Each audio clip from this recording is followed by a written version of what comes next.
We eat a lot of garlic, but even with a small garden, we can grow all of the garlic we need. Garlic is incredibly easy to grow in many climates, and a great crop for beginning gardeners.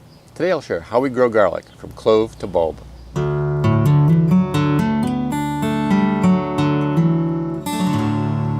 There are two basic kinds of garlic, hardneck and softneck. As the names imply, hardneck garlic has a stiff stem, and softneck garlic has a more pliable stem that falls over when it's ready to harvest. We usually grow hardneck varieties because they're more cold hardy. Some popular hardnecks include Music, Siberian, and Spanish Roja. As a rule, hardnecks don't store as well as softnecks, but Music garlic, which we grow, stores very well and lasted from last year's harvest to the beginning of this year's.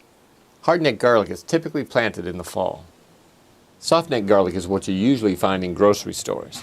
Though generally not as cold hardy as hardnecks, there are varieties that can handle our winters. Softneck garlic can be planted in very early spring, but produces larger, more flavorful bulbs when planted in the fall. Softneck varieties include Inchellium Red, California Early White, and California Late White. I should also mention elephant garlic. Though it's related to garlic, it's not actually a true garlic and is more closely related to leeks. Elephant garlic has much larger but fewer bulbs and a mild garlic flavor. It's not as cold hardy as garlic and sometimes doesn't survive the winter when planted in the fall here in Zone 5. So it's probably best if you're in a colder climate to start elephant garlic early in the spring, but if you're in a warm climate, you can plant it in the spring or the fall. Garlic grows best in full sun but tolerates partial shade.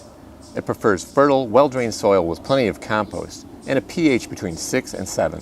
When planted in the fall in colder climates, garlic goes dormant over the winter and resumes growth in the spring when the soil temperature warms. Garlic grows best when the soil temperature is between 55 and 75 degrees Fahrenheit. Garlic isn't a heavy feeder, and like all crops in our garden, does very well with an annual application of compost or vermicompost. We also keep it mulched with leaves and other free local resources. We get garlic for planting from 3 different sources: commercial seed suppliers, organic garlic from grocery stores, and garlic that we've saved from the previous harvest. This year's crop of Music garlic was grown from bulbs I purchased from an online seed supplier. Ideally, I'd like to grow all of our garlic from saved cloves, rather than garlic from expensive online suppliers. So I'll save some of the largest bulbs from this harvest for planting in the fall. Other than using saved bulbs from your last harvest, the least expensive source you can usually find is organic garlic from the store. It's important to only plant organic garlic because unlike conventional garlic, it isn't sprayed with growth inhibitors that prevent sprouting. Rather than planting all of our garlic in one bed, we like to plant it in a variety of locations around the garden next to unrelated crops.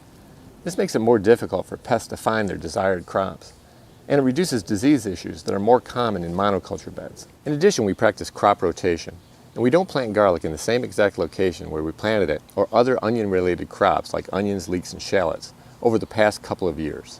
We amend our beds with compost and or vermicompost each year and plant garlic in late October, a couple weeks after our average first frost date. If you plant too early, the garlic greens can grow and die back from the cold multiple times, which can reduce bulb size. We don't separate the cloves from the bulb until we're ready to plant. This keeps the root nodules on the cloves from drying out and helps the garlic establish roots quickly. We plant cloves pointy side up, blunt side down, in holes about 3 inches deep and 4 to 6 inches apart. Of course, you could also create a 3-inch deep trench, plant the cloves in it, and cover them with soil. After planting, we mulch with autumn leaves. This protects the garlic from cold during the winter, suppresses weeds in the spring, makes the soil more friable by attracting earthworms to the area, and it conserves moisture in the soil. In the spring, we pull back some of the mulch to make sure that it isn't suppressing growth of new green garlic shoots. And as the mulch decomposes, we add more like grass clippings and comfrey to make sure the ground stays covered. Garlic doesn't require much water, and as a rule, we get enough rain that we don't have to water it. If you live in a dry climate, it should do well with about 1 inch or 2 of water per week during the growing season. About a month before your hardneck garlic is ready to harvest, you can start enjoying garlic goodness from your garden by harvesting garlic scapes. They have a delicious mild garlic flavor and are a great substitute for garlic in recipes. It's believed that removing the scapes increases bulb size by redirecting more of the plant's energy to the bulb instead of the scape. We harvest them when they've formed at least one loop and we cut them at the bottom of the stalk without cutting the garlic leaves themselves. It's now late July, and we've been harvesting garlic as needed for meals for the last few weeks, and we have several bulbs curing. Now it's time to harvest the last of our crop.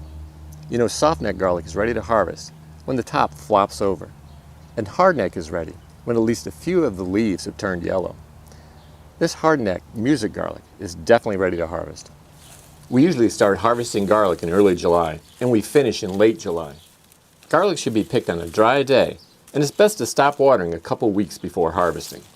Depending on your soil type, you may need a garden fork to harvest garlic, but our soil is friable enough that we can just pull it up by the stem.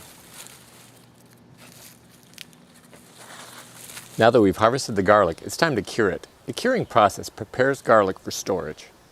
Curing allows garlic to dry evenly without spoilage in preparation for storage over winter. It's done by either hanging or placing the garlic on racks in a shady, well-ventilated dry area for at least a couple weeks. For example, a covered porch or a shed with an open door are excellent locations to cure garlic. We're hanging ours in a hoop house and covering the area with a blue tarp. If you cure garlic inside, a fan will improve air circulation and allow the garlic to dry more evenly. Garlic is one of the easiest crops to store over the winter. Softneck varieties tend to store better, but the hardneck music garlic that we grew last year lasted long enough that we didn't have to buy any garlic from the store for meals. After garlic has cured, we cut the stems to about an inch, trim the roots, and gently brush off remaining soil. If the garlic is very dirty, you might remove a layer or two of the wrapper until the bulb is clean. Before storing, we separate damaged bulbs from healthy bulbs and use the damaged ones first because they probably won't store very well. We also select the largest, healthiest bulbs that we'll use as seed garlic in the fall. We store our garlic in mesh bags in a cool, dry, dark cupboard. You can also use paper bags, woven baskets, and cardboard boxes, as long as the container is breathable. Fortunately, it's very easy to save garlic that we've harvested from our garden to plant in the fall for the next crop. As I mentioned earlier, we save the largest bulbs from our summer harvest to plant in the fall. This will give us larger bulbs in the next crop. Saving garlic year after year for planting allows it to adapt to local climate and growing conditions over time. We store our seed garlic just like the garlic we stored for meals, and we leave the bulbs intact until we're ready to plant in October. Temperatures between 40 and 50 degrees Fahrenheit cause garlic to sprout, so we make sure to always store our seed garlic at room temperature so it doesn't sprout before we're ready to plant. I hope this video gave you some useful information on how to grow, cure, and store garlic. Please let me know in a comment below if you have any questions. If you like this video, please give it a thumbs up, and if you haven't already, please subscribe for more videos on how to grow a lot of food on a little land without spending much or working harder than you have to.